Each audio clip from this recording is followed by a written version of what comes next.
mga kamamay, so ito na naman tayo no videos natin, updates natin sa mga barko, no. Yun, si Timotea pa rin nandyan, tsaka si Yunsi.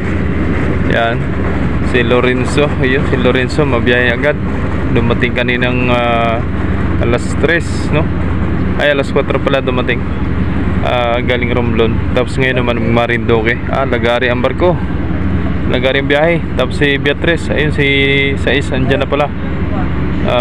Okay na pala si Sais, no? So pwede nang magbiyahe. Yan, dangerous na ito si Lorenzo mga kamamay. Tapos si Sais pala ay ano, may passenger. So punta tayo dun mamaya. So ito naman si Onse. Ayan si Sais, oh.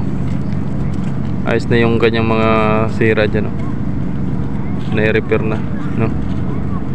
So may mga karga na rin yan. So 7 yan dyan, parang 7, oh. Ayan. So 14 ngayon, no?